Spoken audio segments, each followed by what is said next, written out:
साथियों जरा ध्यान से सुनिए, क्योंकि आज मैं आपको जिस रहस्य के बारे में बताने जा रहा हूं वह आपके पूरे घर का भाग्य बदल सकता है। हर रोज लाखों महिलाएं श्रद्धा से तुलसी माता को जल चढ़ाती हैं, पर क्या आप जानती हैं कि 3 प्रकार की महिलाएं ऐसी भी होती हैं जिन्हें भूल कर भी तुलसी में जल नहीं चढ़ाना चाहिए।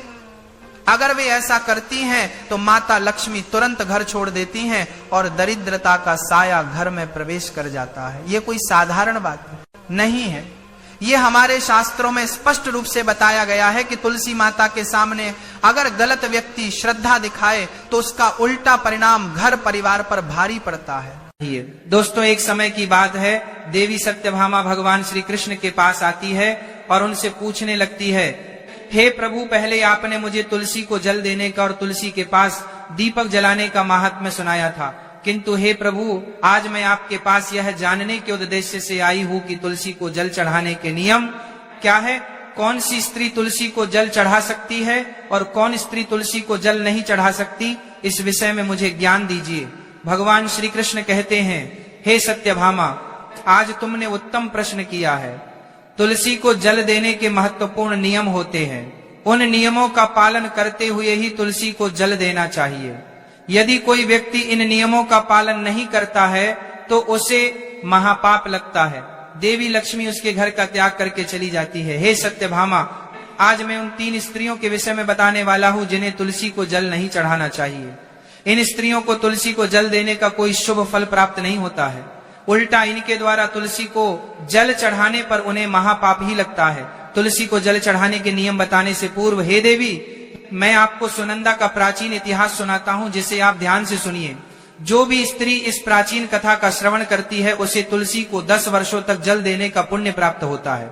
इस कथा को जो भी ध्यान से सुनता है और इसका प्रचार करता है उसके दुखों का नाश होता है और उसकी दरिद्रता दूर होती है।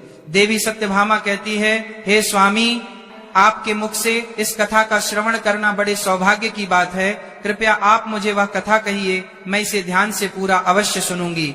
भक्तों, फिर भगवान श्री कृष्ण देवी सत्यभामा को वह कथा सुनाने लगते हैं। इस कथा को आप ध्यान से पूरा अवश्य सुनिए, क्योंकि आधा अधूरा ज्ञान घातक हो सकता है। तो चलिए आपको सुनाते हैं वह कथा। भगवान श्री कृष्ण कहते हैं, हे देवी सत्यभामा, पूर्व काल की बात है, दक्षिण देश में एक अत्यंत शोभायमान नगरी थी।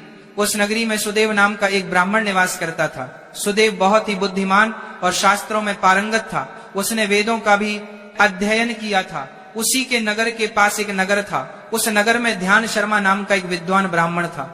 उसकी एक पुत्री थी जिसका नाम सुनंदा था। उसे ध्यान शर्मा ने बड़े ही लाड प्यार से अपनी पुत्री का लालन पालन किया था। उसकी पुत्री अत्यंत सुंदर और गुणवान थी। जब सुनंदा विवाह के योग्य हुई तो ध्यान शर्मा को अपनी पुत्री के विवाह की चिंता सताने लगी। इसीलिए उसने अपनी पत्नी से कहा, हे प्रिय, हमारी पुत्री अब जवान हो चुकी है, इसलिए अब इसका विवाह हमें कर देना चाहिए। तब उसकी पत्नी कहती है, हे स्वामी, मेरी दृष्टि में एक विद्वान ब्राह्मण है जिनका नाम सुदेव है। मैं तो कहती हूँ हमारी पुत्री का विवाह उन्हीं श्रेष्ठ ब्राह्मण के साथ करा दिया जाए। उनके साथ विवाह करके हमारी पुत्री सुखी जीवन व्यतीत करेगी। ध्यान शर्मा कहता है, हे प्रिय, तुम ठीक कहती हो, मैंने भी सुदेव जी के विषय में बहुत सुना है। हम हमारी पुत्री का विवाह उन्हीं के साथ करेंगे। मैं कल ही उनके पास अपनी पुत्री के विवाह का प्रस्ताव लेकर जाता हूँ। फिर ध्यान शर्मा अपनी पुत्री के विवाह का प्रस्ताव लेकर सुदेव के घर पर जाता है। सुदेव घर में अपने माता पिता की सेवा कर रहा होता है। जब ध्यान शर्मा सुदेव को अपने माता पिता की सेवा करते देखता है तो उसे बड़ा आनंद होता है। वो सोचता है, अरे वाह, ये ब्राह्मण पुत्र तो कितना महान है, ये तो बड़ी प्रसन्नता से अपने माता पिता की सेवा कर रहा है। जब ध्यान शर्मा को सुदेव द्वार पर खड़ा देखता है तो उनका स्वागत करता है और कहता है, हे विप्रवर, पधारिए, आपका स्वागत है। कहिए, मैं आपकी किस प्रकार से सहायता कर सकता हूँ। सुदेव का अतिथि सत्कार देखकर ध्यान शर्मा बहुत प्रसन्न हो जाता है। वह देखता है कि सुदेव का घर अत्यंत पवित्र और शुद्ध होता है। उसके घर के सामने तुलसी का पौधा होता है और घर के अंदर भगवान विष्णु की प्रतिमा रखी हुई होती है। इससे ध्यान शर्मा को विश्वास हो जाता है कि सुदेव ही उसकी पुत्री के लिए सर्वोत्तम वर है। फिर ध्यान शर्मा सुदेव से कहता है, हे विप्रवर, आज मैं आपके पास मेरी पुत्री के साथ आपके विवाह का प्रस्ताव लेकर आया हूँ। मेरी पुत्री के लिए आपके समान श्रेष्ठ वर कहीं और नहीं मिल सकता। सुदेव के माता पिता भी यह बात सुनकर प्रसन्न हो जाते हैं और सुदेव को विवाह के लिए मान लेते हैं। फिर सुदेव भी विवाह के लिए तैयार हो जाता है। विवाह का मुहूर्त तय किया जाता है और एक पवित्र स्थान पर सुदेव और सुनंदा का विवाह संपन्न किया जाता है। सुनंदा के सुंदर और मनमोहक रूप को देखकर सुदेव बहुत प्रसन्न होता है। सुनंदा अत्यंत गुणवान और चरित्रवान स्त्री थी। विवाह के बाद जब सुनंदा सुदेव के घर पर जाती है तो वह अपने पति और सास ससुर की बड़ी सेवा करती है।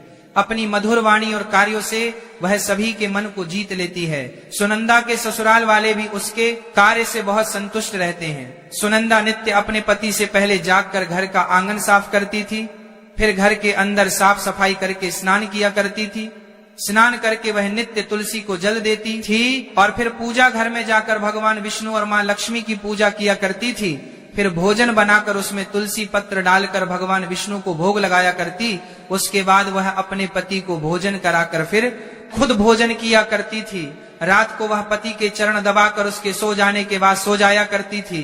सुनंदा के अंदर एक पतिव्रता नारी के सभी लक्षण थे और वह अपने पति को ही परमेश्वर मानकर उनकी सेवा करती थी। सुनंदा ने कभी अपने पति के अलावा अन्य पुरुष के विषय में विचार नहीं किया। वह सत्य धर्म का पालन करने वाली और धर्म कार्य करने वाली पवित्र स्त्री थी। उसने कभी कोई अशुभ कार्य नहीं किया। सुनंदा के ऐसे सात्विक और सरल स्वभाव को देखकर माँ लक्ष्मी भी उस पर मेहरबान थी। माँ लक्ष्मी स्वयं चलकर उसके घर में आकर निवास करने लगी, जिससे सुनंदा के जीवन में सुख समृद्धि और भी अधिक बढ़ गई। भगवान श्री कृष्ण कहते हैं, हे देवी सत्यभामा, देवी लक्ष्मी उन्हीं स्त्रियों पर अपनी कृपा दृष्टि बनाए रखती है जो पतिव्रता होती है और जो सत्य धर्म का पालन करती है। सुनंदा के अंदर वे सभी लक्षण थे जो एक श्रेष्ठ पतिव्रता नारी के अंदर होने चाहिए। लेकिन आगे मैं तुम्हें बताऊंगा कि सुनंदा की एक भूल के कारण देवी लक्ष्मी उसके घर को त्याग कर कैसे चली गई। एक दिन सुनंदा का पति अत्यंत कामातुर होकर सुबह स्नान करने के पश्चात सुनंदा के पास आया और उसने सुनंदा के साथ शारीरिक संबंध स्थापित किया, जिससे सुनंदा का शरीर अपवित्र हो गया। लेकिन सुनंदा का मन भी काम के प्रभाव में ही था, इसीलिए वह अपने नित्य नियम को भूल गई। उसने पति के साथ संबंध बनाने के बाद बिना स्नान किए ही तुलसी को स्पर्श किया और उसे जल दिया, जिससे सुनंदा के शरीर में महामोह ने प्रवेश कर लिया। सुनंदा के सारे इंद्रियां तिलमिला उठे। सुनंदा के शरीर में महामोह ने प्रवेश करते ही देवी लक्ष्मी ने सुनंदा के घर को त्याग दिया और लक्ष्मी उस स्थान से चली गई। तब से सुनंदा के शरीर में निवास कर रहे उस महामोह ने उसे सभी धार्मिक कार्यों से वंचित कर दिया। इसका विपरीत प्रभाव सुनंदा के पति पर भी पड़ा और वह भी सदा कामातुर होकर सुनंदा के साथ विहार करने लगा। उसका मन सदैव ही काम वासना में लगा रहता था। फिर एक दिन सुनंदा के पति ने तो सभी सीमाओं का उल्लंघन किया और सुनंदा के मासिक धर्म के दौरान ही उसके साथ संबंध स्थापित किया, जिससे सुनंदा के शरीर में निवास कर रहा ब्रह्म हत्या का पाप उसके पति के शरीर में प्रवेश कर गया। हे देवी सत्यभामा, जब स्त्री मासिक धर्म से होती है तो उसके शरीर में 3 दिनों तक ब्रह्म हत्या का पाप निवास करता है, क्योंकि ब्रह्मदेव ने इंद्र के शरीर से ब्रह्म हत्या का पाप निकालकर वृक्ष, जल, अग्नि और अप्सराओं को ग्रहण करने के लिए कहा था। उसी समय से स्त्रियों के शरीर में मासिक धर्म के दौरान ब्रह्म हत्या का पाप निवास करता है और जो भी पुरुष मासिक धर्म के दौरान स्त्री को स्पर्श करता है अथवा उसके साथ संबंध बनाता है तो यह पाप उसके शरीर में प्रवेश कर जाता है। वही ब्रह्म हत्या का पाप सुनंदा के पति के शरीर के अंदर प्रवेश कर गया और वह जमीन पर गिर पड़ा। उसे तुरंत ही कोढ़ का रोग हो गया। उसका अंग अंग जलने लगा, उसके शरीर पर छाले पड़ गए और वह दर्द से चीखने चिल्लाने लगा, हाय, यह मुझसे क्या अपराध हो गया, मेरे द्वारा भयंकर पाप हो गया है। मैंने सब कुछ जानते हुए भी महापाप किया है, अब मेरी रक्षा कौन करेगा। सुनंदा की सास तुरंत उस स्थान पर गई तो उसने देखा कि उसका पुत्र कोढ़ के रोग से ग्रसित होकर जमीन पर पड़ा है। वह क्रोध में आकर सुनंदा से कहने लगी, अरे पापिनी, तूने यह क्या कर डाला, अपने ही पति का धर्म भ्रष्ट कर डाला। अपने पति की ऐसी हालत देखकर सुनंदा बहुत घबरा गई और जोर जोर से रोने लगी। हे सासू माँ, मुझे क्षमा करो, मुझसे बहुत बड़ा अपराध हो गया है। काम के वशीभूत होकर मेरे द्वारा यह अपराध हो गया है। सुनंदा की सास ने कहा, हे पापिनी, तू इस घर से अभी चली जा। तुझ जैसी पापी स्त्री को इस घर में नहीं रहना चाहिए। तूने मेरे बेटे के जीवन को नरक बना दिया। सुनंदा कहती है, हे सासू माँ, मैं कहाँ जाऊं? मेरे पति के अलावा मेरा कोई नहीं है, मैं उन्हें छोड़कर जीवित नहीं रह सकती। सुनंदा की सास कहती है, तू कहीं भी जाकर मर जा, लेकिन अब तू इस घर में निवास नहीं कर सकती। इतना कहकर सुनंदा की सास ने उसे धक्के मारकर घर से निकाल दिया। फिर सुनंदा दुखी होकर घर से निकल गई। उसे अपनी भूल पर बड़ा पछतावा होने लगा। उसे